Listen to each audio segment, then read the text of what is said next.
record to the cloud. There we go. All right, Darren. Okay. All right, everyone, welcome. Thank you for joining us.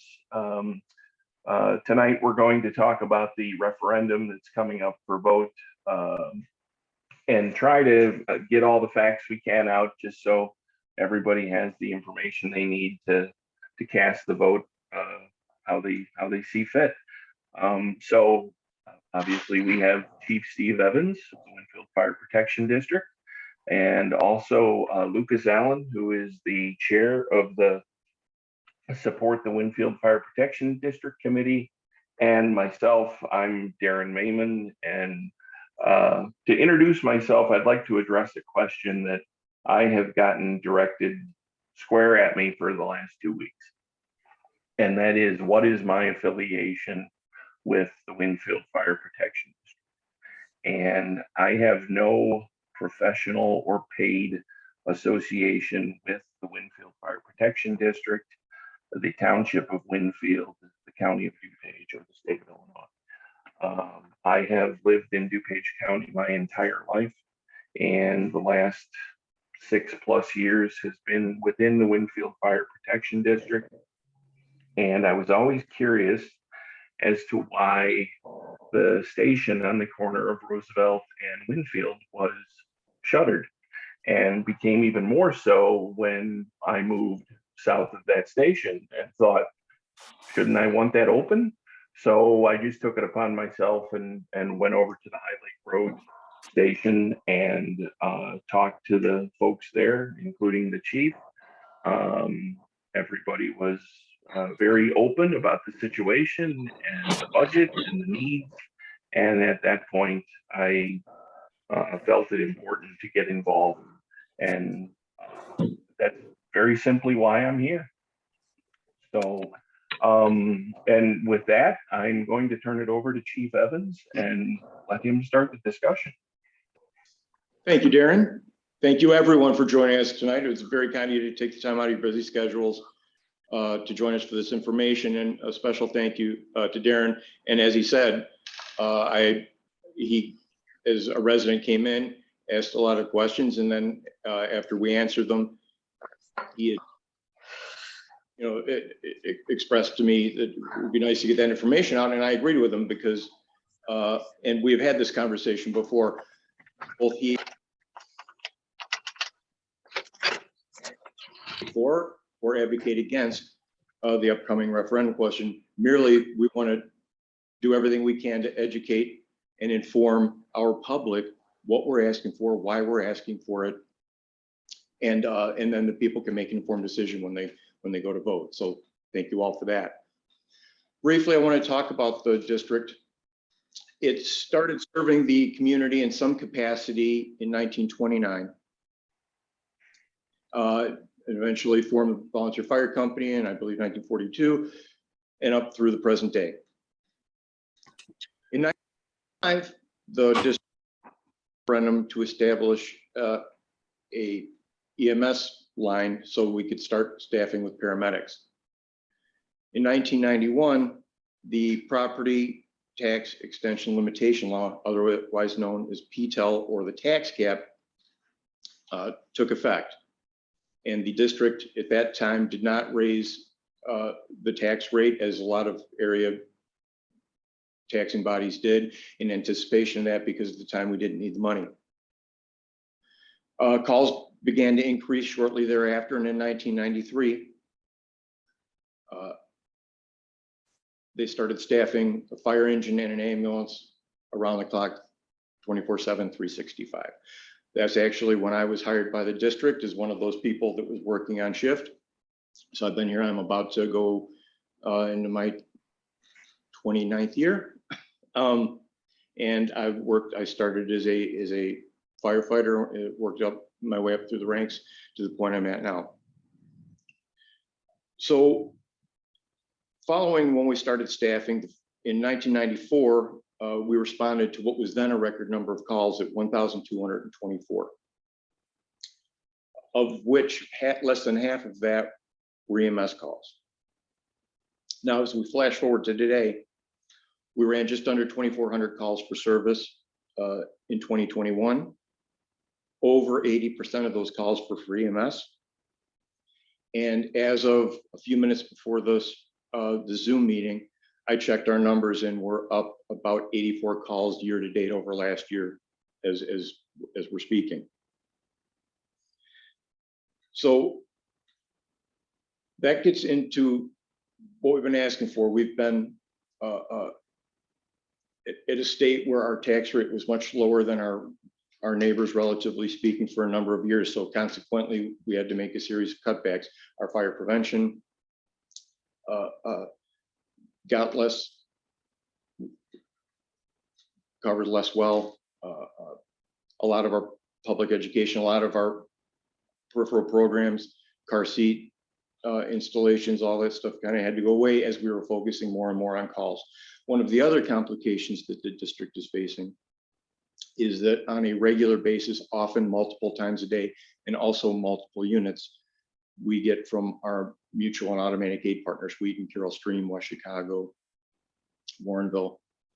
They respond to us multiple times, many days. And again, as I said, multiple times a day, they respond with multiple companies. So they'll send a ladder truck, an ambulance several times, battalion chiefs and other things to help us assist with our calls, which is what brought us to the point where we came to the realization, and through our own internal studies and examining the data, came to the conclusion that we needed to add staffing, which was a lot of what all of these referendums in the past series of referendums have been about. So with that, if we could go over to the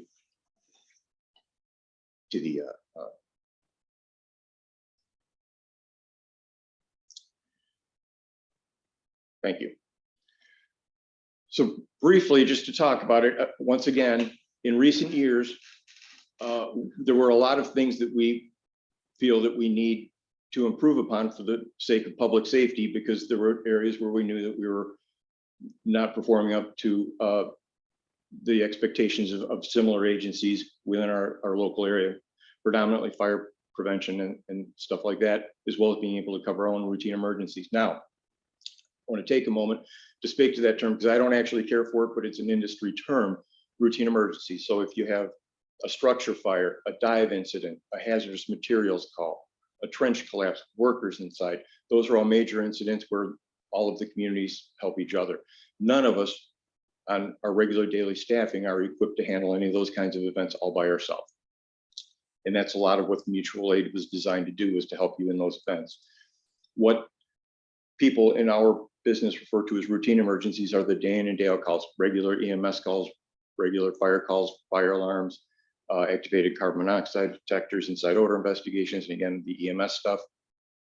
Those are the calls that, generally speaking, you should be able to handle on your own. Everybody has those days where they're overwhelmed, but it's those routine calls. So a combination of a variety of different factors led us to the point where we needed to increase our service levels for our community, because we believed that we weren't meeting the expectation that our community had for us, to be honest. So the previous referendum requests included 2 new ambulance crew positions. So the way the fire service works in our whole area and generally nationwide is there's 3 shifts. People work 24 hours on and 48 hours off. So 2 staffed crew positions every day is 2 per each of the 3 shifts. So a total of 6 employees. So 2 new ambulance crew positions per day, a new ambulance. So for them to respond in. Facility upgrades and updates, as those of you who visited, and I would encourage everyone to please visit this station, contact us, and we'll take you on a tour of the other station just to see the facilities for yourselves, just because they're your firehouses and you should be able to see them anyway.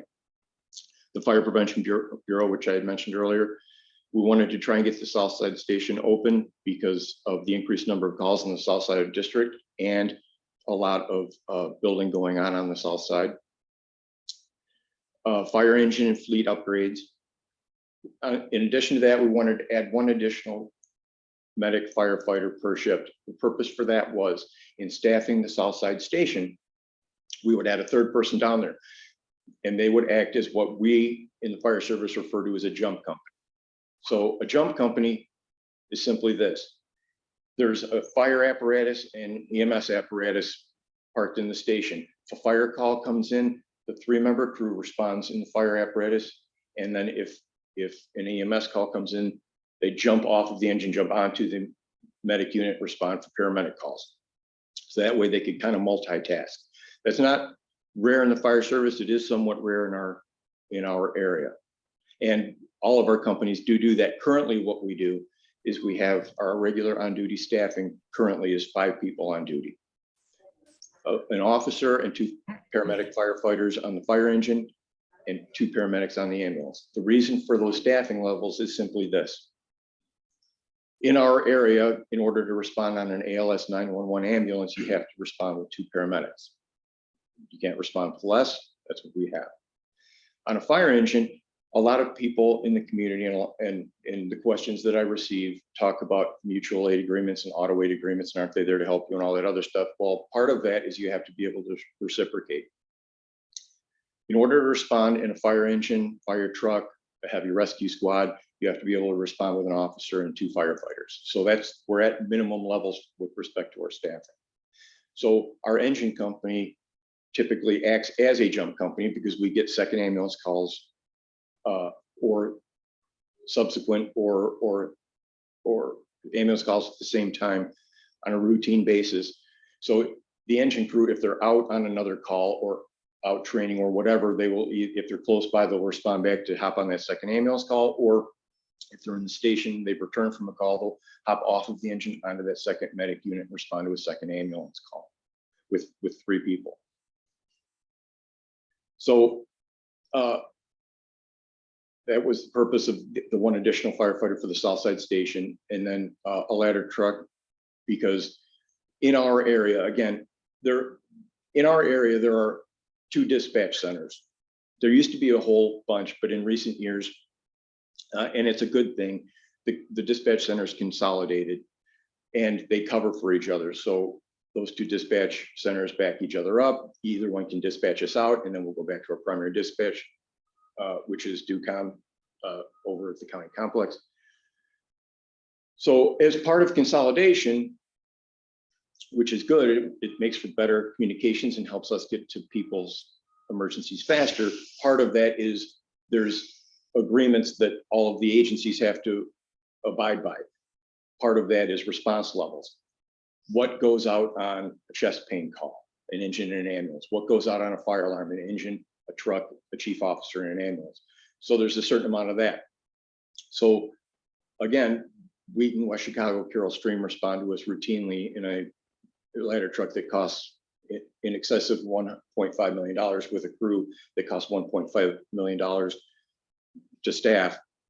So that gets expensive, and sometimes our neighbors are ask us what we're going to do to improve that, because they come to us a lot.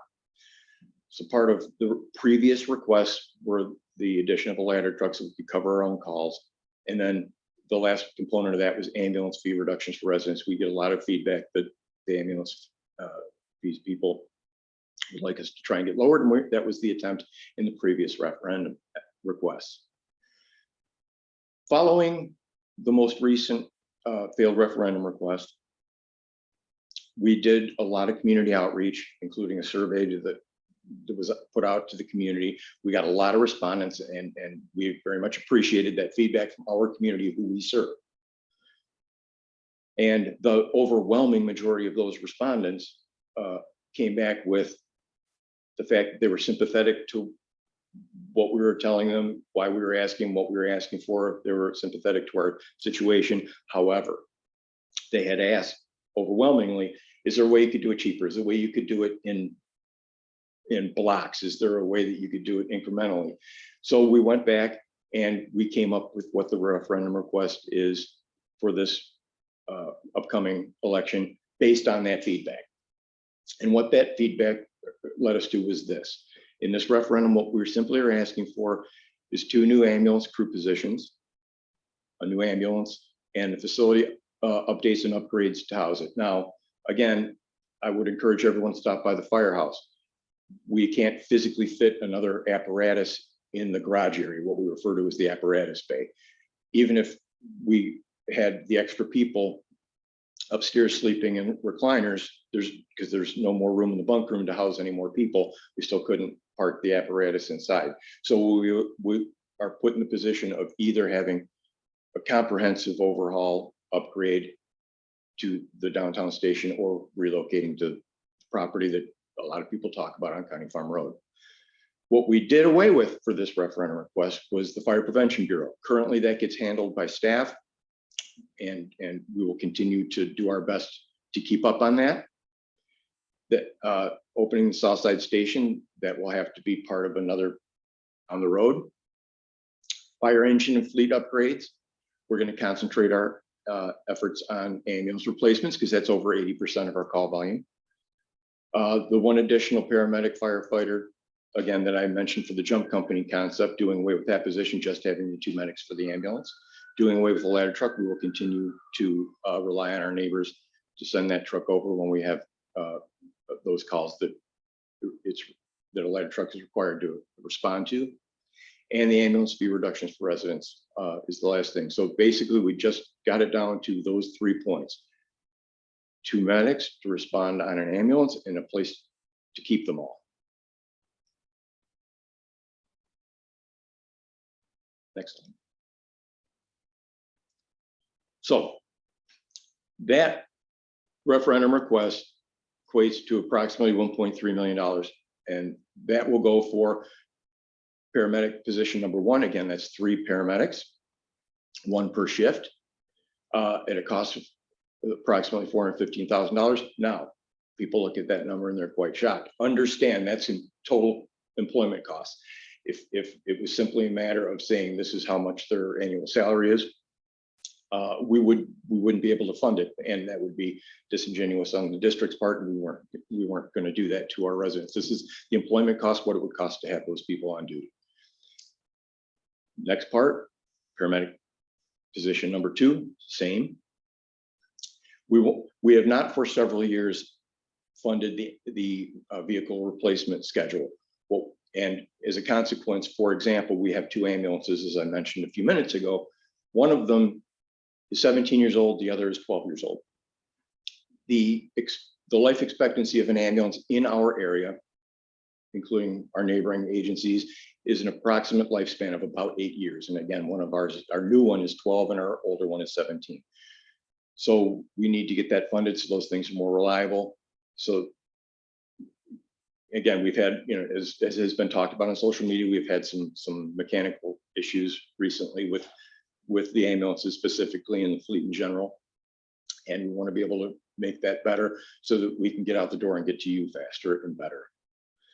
So $50,000 for that ambulance replacement schedule. And then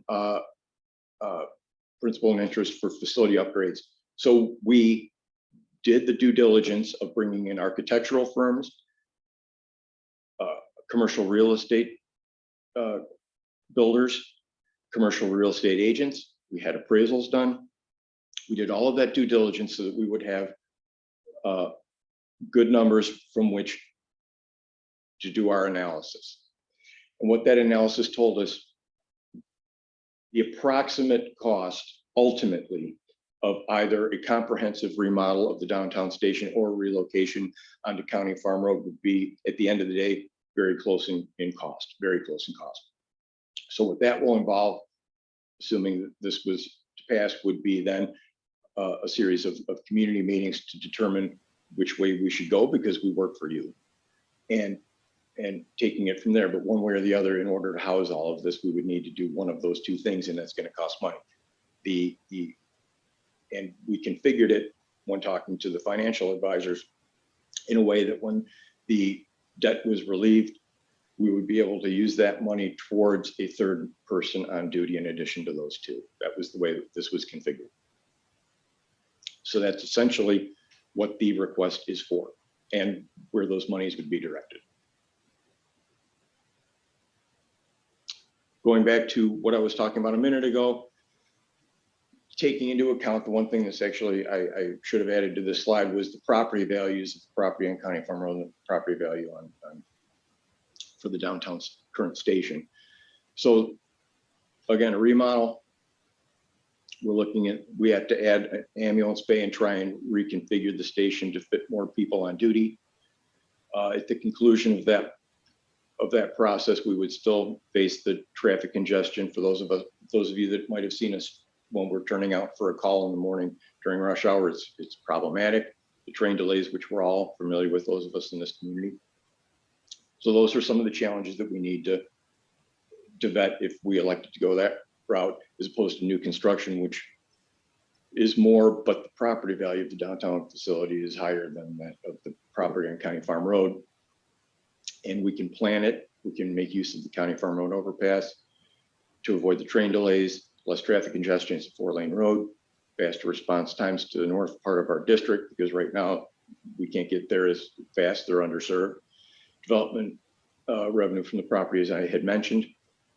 And similarly with that, going back to that third person, then we can start to investigate the opportunity to do something with the south side station so we can better serve that part of the community as well. However, we had a study conducted by the Illinois Fire Chiefs Association with response time analysis, and actually with respect to the underpass, it would be beneficial for the south side as well in terms of response times, because of the train issue out of that County Farm property as well.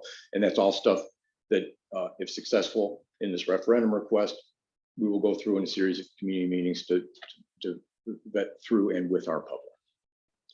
And that's essentially what we're asking for and why. Now, the next thing I would like to talk to is basically, a lot of people ask us and me a lot of questions about facts and figures and numbers and all of the other stuff.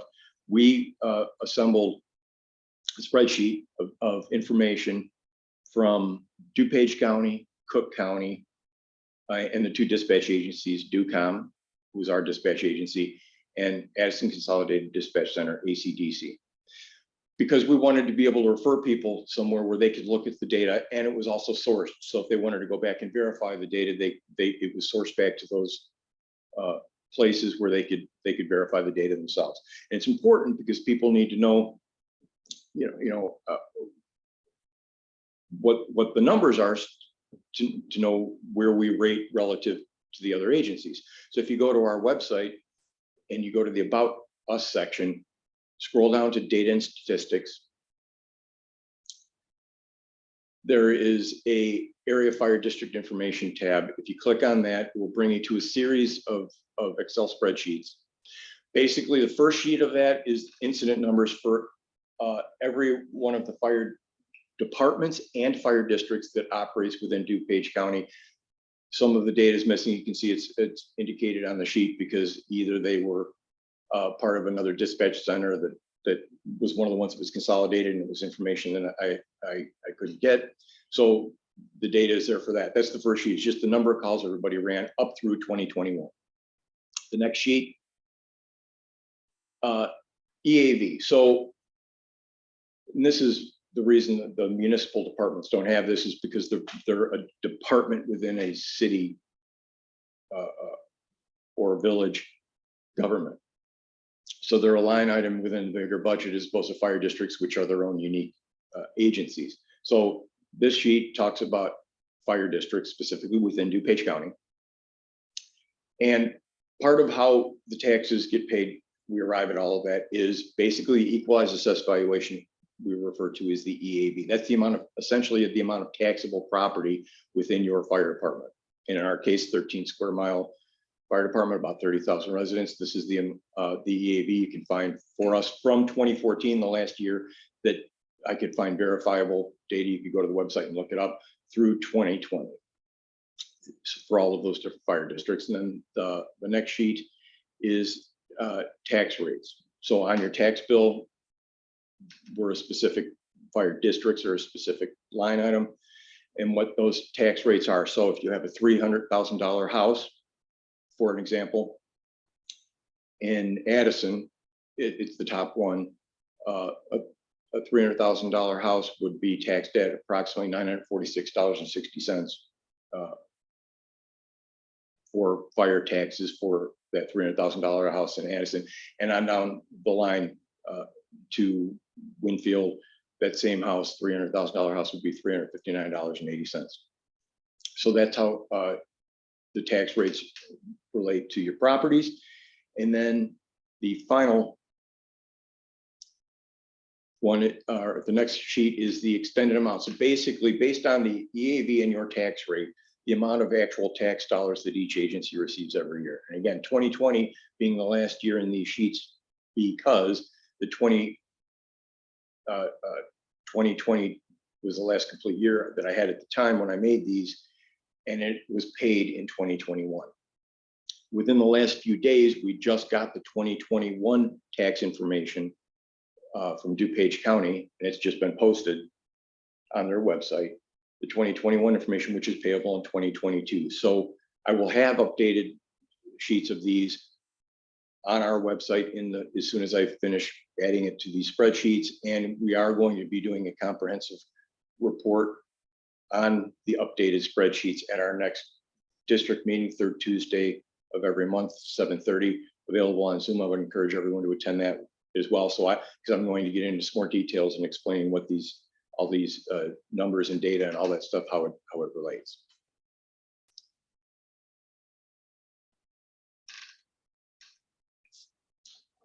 So that's basically what we're asking for, why we're asking for it, and some information that everyone can go and they can look for themselves.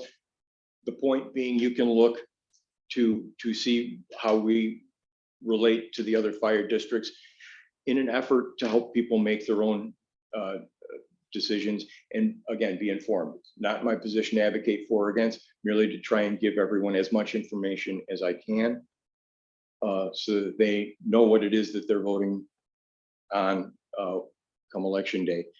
And to that point, you can always contact me, Firehouse number 630-653-5050. My email, sevans@winfieldfpd.org. Please contact me about this or any other question. If you have home smoke detector questions, call us and ask. Home safety issues, fire extinguisher use, home safety, anything at all. This isn't all just about the referendum. It's also about, we're your fire department. We care about you. Please reach out to us with anything we can help you with. We will. And with that, I'll get started on the questions. Is there any link to the cost of your homeowner's insurance based on health and performance of your servicing fire department? There is.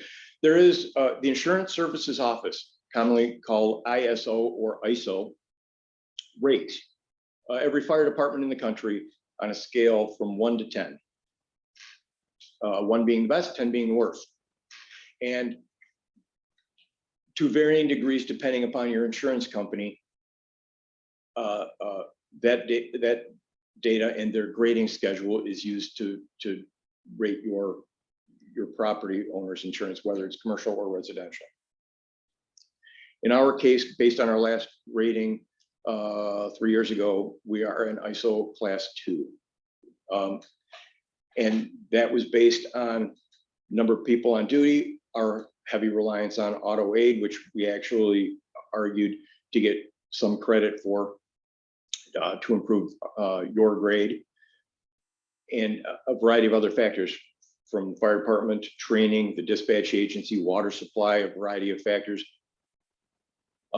principally the fire service end, but that's how they graded. And our grade was actually one of the best, I think, one of 1,900 in the country that is an ISO class 2 or better. Any other questions?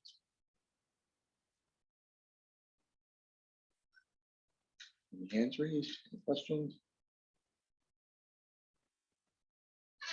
What's the future of the South Station?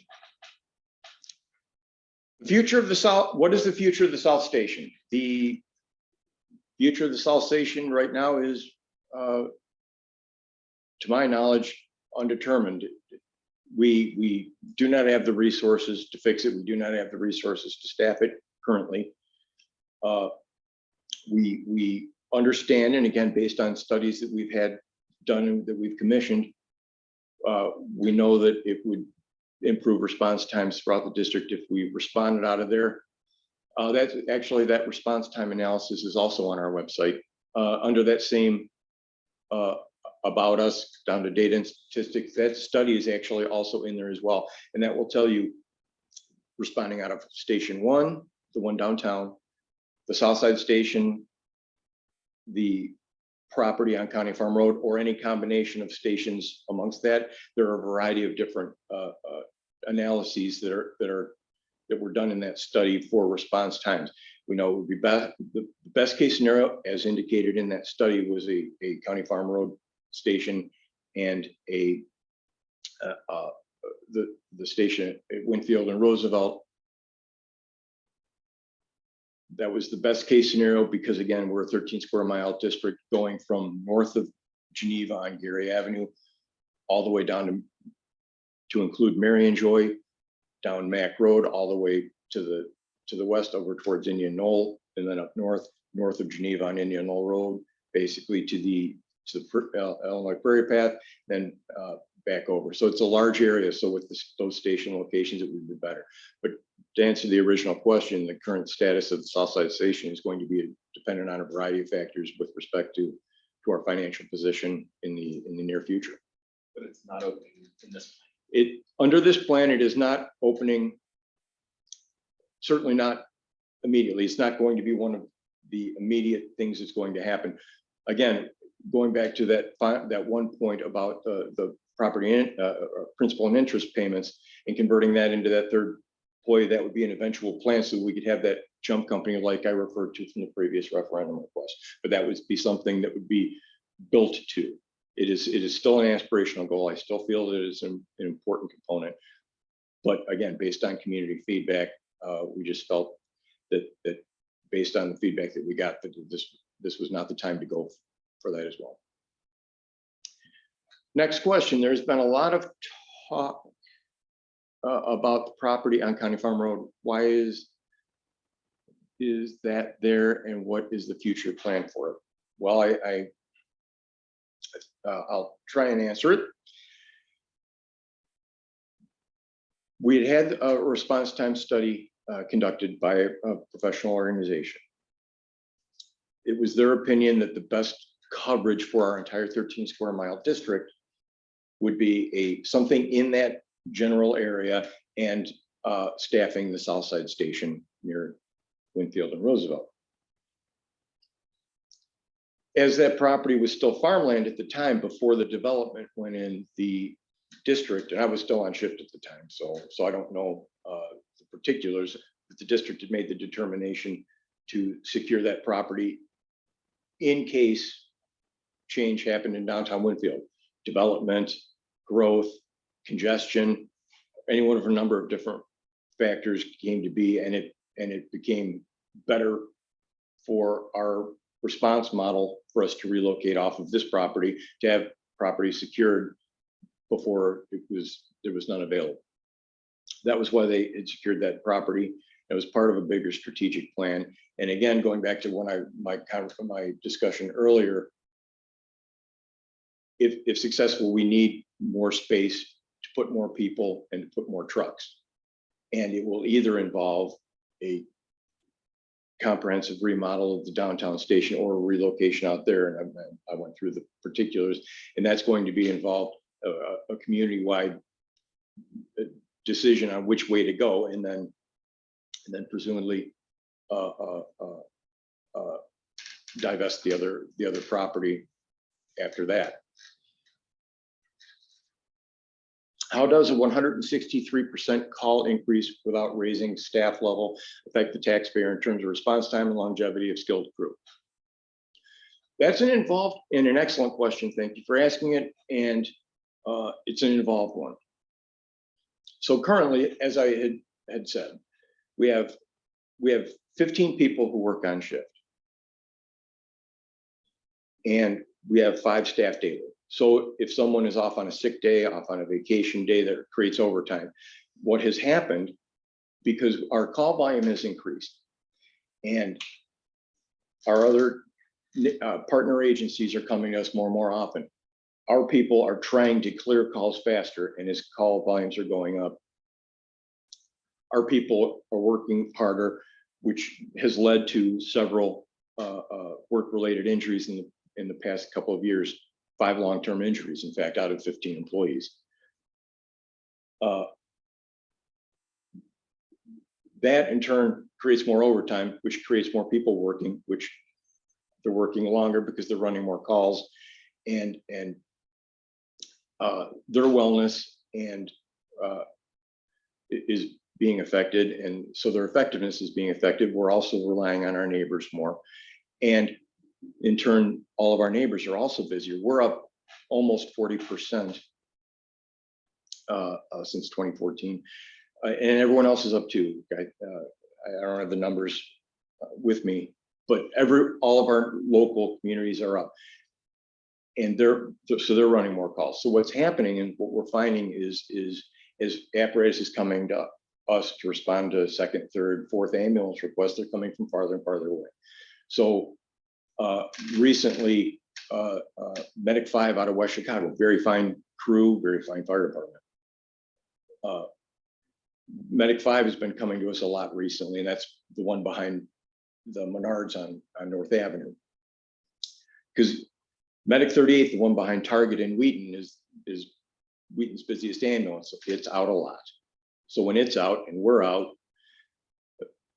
what downtown West Chicago station doesn't have an ambulance, and so you're either getting one from Roosevelt and Town Road or one from behind Menards. Similarly, Carroll Stream 28, the one on Coon Road, is their busiest ambulance. So now ambulances are responding from either Lies Road west of County Farm, or the other one on Schmally over by St. Charles Road. So that's one of the concerns, and one of the things that we're trying to address, and one of the things we're trying to caution people about is that's one of the impacts, is the fact that tireder crews that are getting hurt more, and then crews coming in from farther distances because everyone's busier and everyone's running more calls. What are Winfield Fire Protection District firemen paid versus other departments in the area? There's been a lot of stuff I've seen on social media with respect to pay, and I'm not going to get into a lot of it because there was some unfortunate comments. But to this exact question, relatively speaking, our firefighters and staff in general are paid less than their counterparts in all 4 of our surrounding jurisdictions and in the region generally. In the fact that one of our neighbors to the north, a topped out paramedic firefighter there makes just over $20,000 more than a topped out firefighter does here. Will any more administrators be hired if approved? No, this plan, as indicated, there were only the 4 points: paramedic 1, paramedic 2, ambulance, place to put them all. That's it. There's nothing in here about fire inspectors. There's nothing in here about additional administrative personnel, whether chief officers, battalion chief officers, administrative chief officers, administrative assistants, clerical people, any of that. This is just for the paramedic firefighters in terms of the personnel. What savings does the fire department have? Why isn't it being used? We have money reserved for apparatus purchase, but that's committed to apparatus purchase. We have money committed to station repairs because we had a couple of firms in to go through, and regardless of what happens, the station downtown is in need of a several $million remodel, at least, even if we don't change staffing levels. We have almost enough money put away to pay for a comprehensive remodel of the station. So that money is also spoken for. Outside of that, we have currently less than $800,000 in reserves, understanding that it takes about $350,000 a month to operate our organization. Hope that answers the question.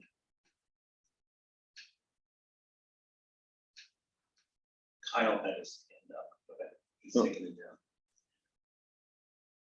down. What are our firefighters paid versus other fire departments in the area? Again, I can say with absolute certainty, yeah, we're lower than everyone else. I thought it was asked again.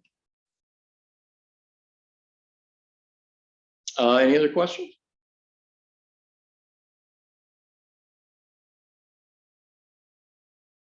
I guess.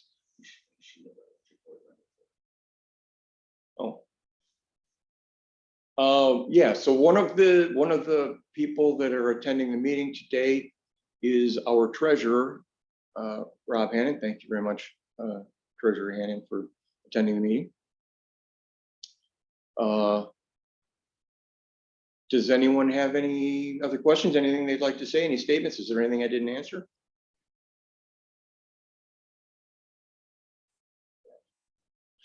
With that, I just want to take another moment. Again, thank you all for taking the time out of your very, very busy schedules for this information. And I absolutely can't ask strongly enough, you, your friends, your neighbors, other residents, please ask them to reach out to us with any questions or comments they have. We are absolutely always here to help you. New question. Implications if this fails. That's a difficult comment. And I know in our previous referendum requests, this has been a very difficult thing and that we've been challenged by. We continue to run and operate to the best of our ability, and we will always do so. And again, there was some unfortunate comments that were made about us and threats. I'm not threatening anyone. I'm not here to threaten anyone. We will do the best we can with what we have. Now, the cautionary part of this is again what I said about the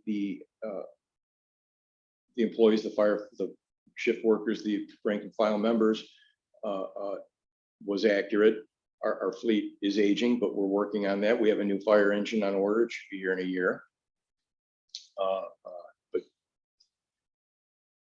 in terms of implications, we will do everything we can. We will continue to fight to the absolute best of our ability, from me down to our most junior member. We will do everything we can to serve this community as well as we can.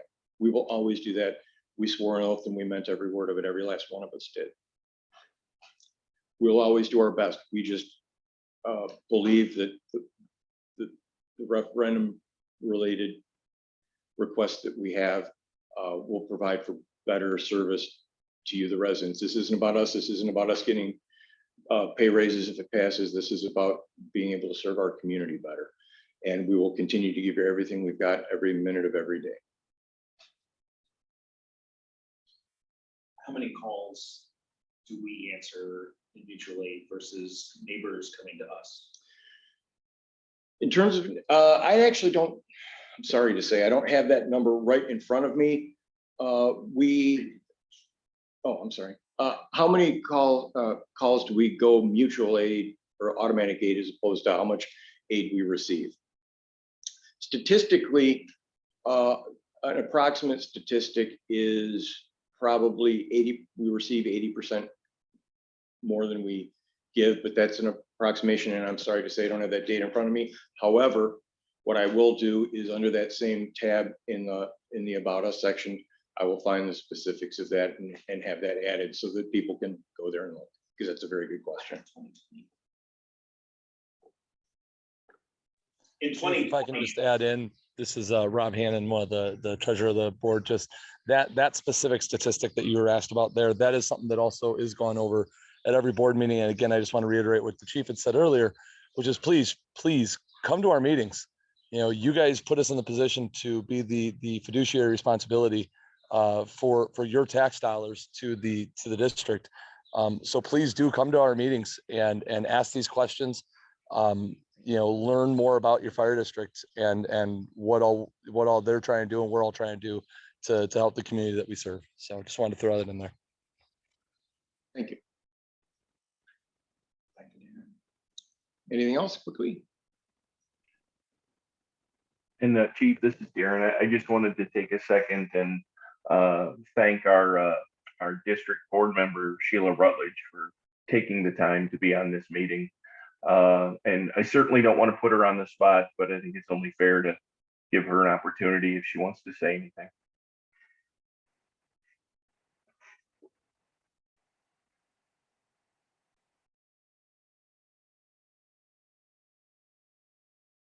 Mustard?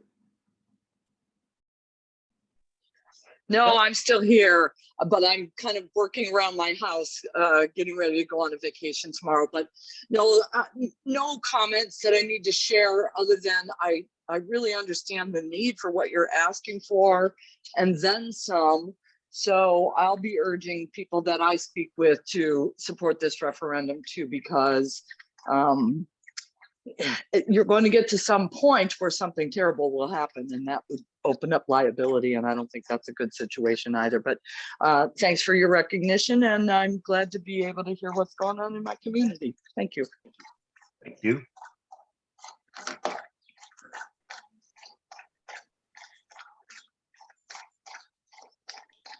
Okay, Darren, over to you. Thank you for everything again, truly. And we've discussed, and you know how important it is for me as it is for you, just for people to know, you know, what we're asking for and why we're asking for it and other more. So I can't thank you enough for affording me the opportunity to do that. So thanks so much again, and back over to you, sir. Oh, absolutely. I'm happy to help. And I think, as you said at the beginning of this meeting, that really all I'm trying to do is make sure that everybody that votes is fully educated and they vote how they see fit. And I think that's why these meetings, the driveway events, and stopping by the station to talk to you and the firefighters and paramedics is so very important. So I thank you for taking the time to go over all of this. And as a reminder, this meeting was recorded, and we will share the link. So feel free to share it with anybody that you'd like.